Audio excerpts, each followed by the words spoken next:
Урматтуу Үмүт ТV телеканалынын көрүүчүлөрү, сиздерди түш өткөн ар түрдүү маселелерди элге жана бийликке жеткирүү үчүн эл үнү берүүсүнү WhatsApp аркылуу видеого тартып жөнөтсөңүздөр болот. WhatsApp номерибиз 0553 94 94 84. Эл үнү сиздер үчүн иштейт.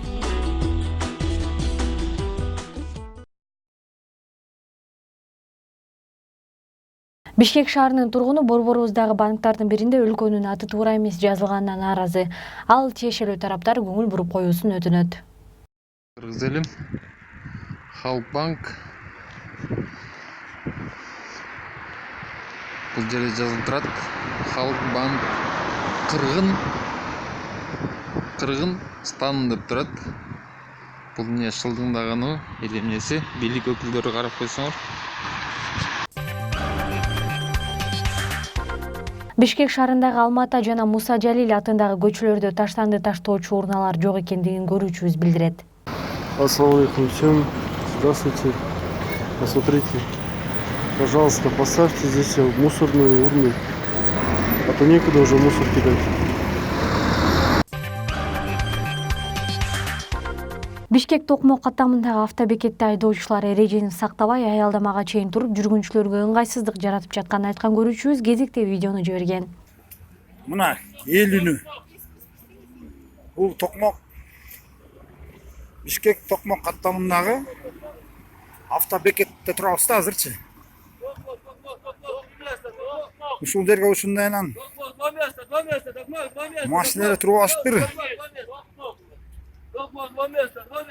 Бушиктер токтогонго жер жок болуп калыптыр бул жерде.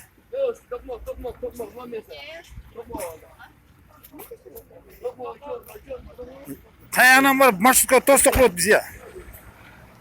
Баке силер ушул жерде турасыңар, эмне турасыңар, жолду бошотпойсуңарбы? Баке сиз маршрутка күтүп атасызбы? Ооба. Кантип кайга токтоп маршрутка? Маршрутка тосконго дагы бу жерде тостурбайт, бул машинанын баары эле тостурбайт. Ушул жаап алат да. Маршрутка 4-5 маршрутканы кой берип, анан кийин барып анан кийин отурабыз. Алдырбайсыздар сипаштарды. Маршрутка деген жок. Жолдун баарын тозуп алышкан турбайбы? Жолдун баары торо, могу минивендер тазатышты. Бул эмне? Буну караган гаилер жокпу? Гаи деген вообще бу жерге келбейт. Гаи деген келет 5 мүнөт турат, кайра кетет ошол. Бул сиздер Борборуздагы Бектоо дачасынын тургуну берүүбүзгө кайрылып, төмөнкү видео менен бөлүшкөн. Анын маалыматында айыл ичи таштандыга толуп булганы чабалда. Жашоочулар тиешелүү тараптарга кайрылышкан, бирок жыйынтык чыккан эмес. Кошумча маалыматка караганда башка аймактан көчүп келген жашоочулар тазалыкка көңүл бурушпайт. Мына ушул биздин центральный көчөбүз. Могу үйдөгүлөр жаңы көчүп келип жаңы салышкан. Айылдан келишкен. Этика, эстетика деген, гигиена деген буларда жок. Эч кандай карабай жок. Мына могул жерге, хотя бул көчөгө бул жагына үй курулган мүмкүн эмес. Пустотил кандай берген билбейм. Өзүнүн короосунан тышкары акыбал момундай. Ушуларды көрүп өтөбүз. Балчык, мусор, үйдүн бокторун алып чыгып төгүшөт. Майырги киши жакында жылкы союп каны мына. Кандары да чыкпай жатат былчылдап. Бул деген дача эсасыбыз керек. Булар нарындан келип мына ушундай кылып салышты.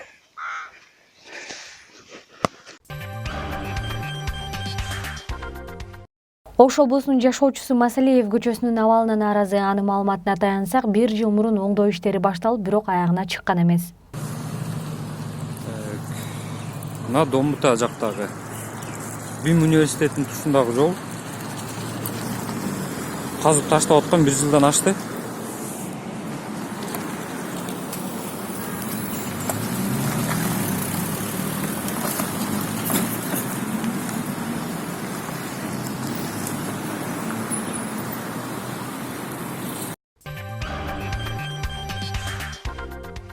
Ош облусундагы Куршап айылында талаада өрт чыккан. Видео менен бөлүшкөн көрүүчү себеби аныктала электигин айтат. Анын маалыматына таянсак, жабыркагандар жок эсе. Окуя болгон жерге өрт өчүрүү кызматкерлери тартылган. Азыр жеткенде береке өлөткөн Баня. Yapma emirle geldik. Biz daha emmi geldik de. Baya uğunak atladılar. Öyle onlar böyle pazarın çakış gerek mi?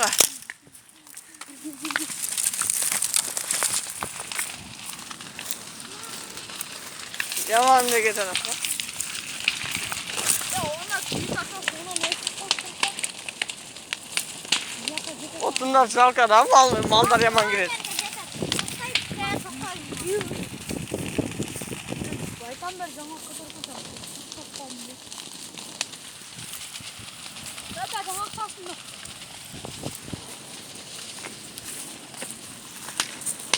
Az o gecesi yaman gitti bu le. Pazar çakışsalar. Nesnen veriyor tamam. Nime geçenetim.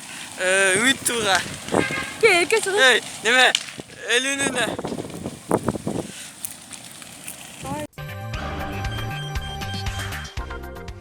Берүүбүзгө кайрылган кезектеги каарманыбыз 2017-жылдын 5-ноябрында кырсыкка кабылып, мас абалындагы айдоочунун кесепетинен жубайы экөө жарадар болушкан. Ал эми кырсыктын күнөөкөрү эч кандай жардам көрсөткөн эмес. Каармандарыбыз Ош райондук прокуратурасына кайрылышкан, бирок жыйынтык чыккан эмес.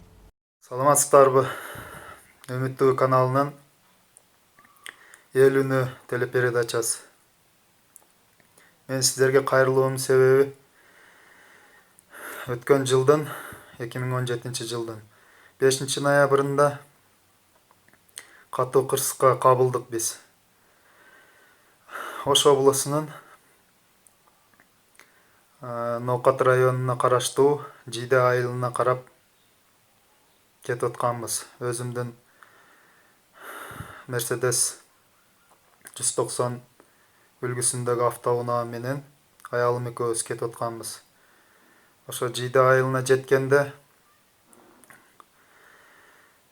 бизди трассада да Гольф үлгүсүндөгү автоунаа келип бизди эч жака качыра койбой келип сүздү, катуу сүздү. Кийин тактасак мас экен. Биздин жолго түшүп алып сүзүп атат да. Анан биз оор жаракат алып, көрсө менин тизем сынып калыптыр, чашкасы, коленный чашкасы. Анан аялымдыкы колу сыныптыр. Бизди анан Кызылкияга алып кеткиле, биз өзү Кызылкия шаарынын тургундарыбыз. Кызылкияга алып кеткиле деп эме кылсак, скорый жок болбойт, силердики Ноокат районуна караштуу болду деп ошол Ноокат аймактык больницасына, травматологиясына алып кетишти. Ошо жерде жаттык, бардык, мени операция кылды эртеси күнү 6 ноябрда. Мына азыр бүгүн 105 күн болду. 105 күндөн бери мен турбаймын. Күнү түнү ыйлаган күндөрүм болду менин. Ошо мына аялымдан колуну бир жолу ошол биз больницага түшкөн күнү 5 ноябрда кыйшык эле эптеп эле мындай эле гипстеп коюшуптур. Биздин следствияны алып барган следователь фамилиясы Исламов жол болду деген Ноокат районуна. Ноокат районунда жашайт экен өзү, ошо эл тургун экен. Мына уже 105 күн болду, 106 күн болду да бүгүн. Мына 106 күндүн ичинде бизди карашпайт, нормально карашпайт, же сот боло элек, же бизге кеткен чыгымдарыбызды, материалдык чыгымдарыбызды, моральный чыгымдарыбызды бүт төлөп беришкен жок. Баягы бизди уруп кеткен киши жийделик, бизди сүзүп машинесинде кеткен киши кечирим дагы сурап койгон жок. Кечирим сураштын ордуна акарат сөздөрү менен канча аялымды больницада жаткан күндөрү дагы сүзүп, көзүңө карап айдабайсыңар, айдашты билсеңер айдабайсыңар деп, наоборот өзүбүзгө айыпты коюп, мас абалында бизди встречный, биздин жолубузга түшүп, уялбай сүзүп алып ошентип атат. Моюнуна алгысы келбейт өзүнүн айыбына. Эме баягы бизди сүзгөн жаран Киргизбаев Бактияр азыр кутулуп кетиш жолуну издеп атат да. Баткен облусунун Кызыл Кыя шаарынын Ак Булак айылынын тургундары берүүбүзгө кайрылып кезектеги видеону жиберишкен. Алардын айтымында айылда суу чыкпагандыктан жашоочулар түнкү саат 1-де чыгып суу алышат. Алар тиешелүү тараптар көңүл буруп коюусун өтүнүшөт. Мантип Ак Булакчылар түнү саат 1-де суу алабыз. Адамдар уктап атканда. Мына saat hazır 1. Şu malda suğa geldik. Onun erterak çıksa boyut.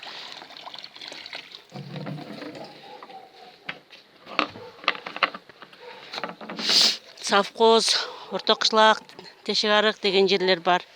O yerlerde abittem su agat, su üzülbey agat. Bizden ayılda yok su.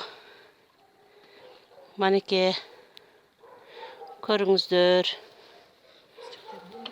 Мана, мантип идиштерибиз менен саат 1-де сууга келдик. Саат точно 1 болуптур, а? Суу чыгып атабы өз янагында. Мында эңкейтиш керек. Болсом чыкпайм кала берет. Ана, чыкпайт. Ай, токтоп калды окшойт. Бул суам токтоп калды.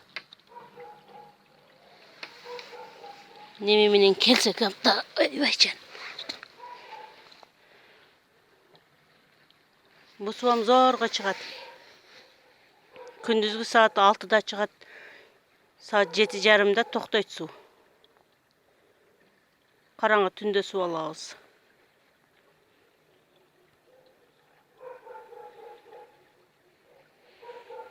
Onanda da anana adamlar kelip su algana.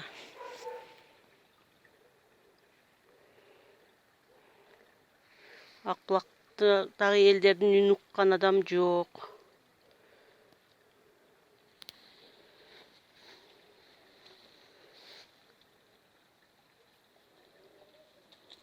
Түнкү saat 1-ден 4 өтүптүр. Ана.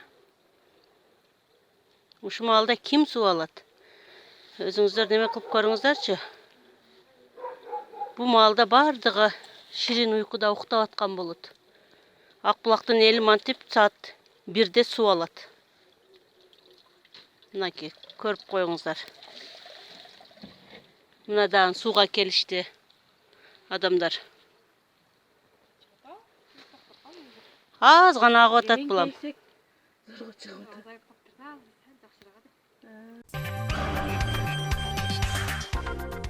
Ысык Көл облусунун Тоң районундагы Көксай айылынын жолу начар абалда экенин айткан көрүүчүбүз кезектеги видеону жиберген.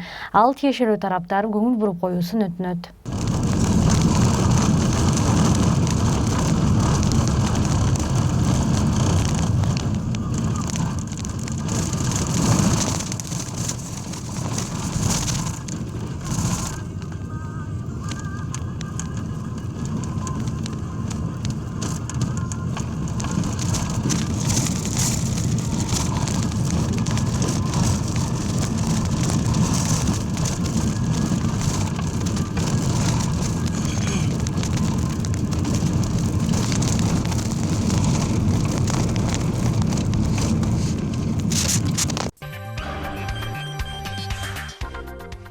Жалал Абад облусунун Алабука районунун 1-Май айылынын 1981-жылы туулган тургундары айылда жардамга муктаж болгон адамдарга көмүр жана ун таратып беришти.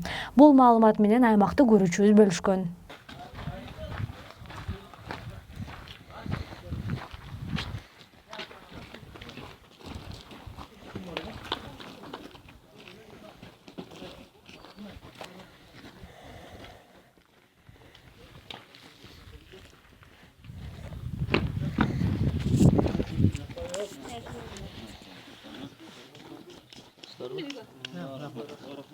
Biz mol Alınbek gimnazия мектептин 1987-жылкыларыбызда ошо бүтүргөндөр. Анан кичине акча топтоп ошо эксан кылайлы деп алар чечтик эле. Анан ошого адамды список кылып туура кабыл алыңыздар. Колдон келгенде Ал жакын өтө жаткан балдарыбыз бар экен, ошолорго патаңыз берип, дуа кылып койгонуңуздар.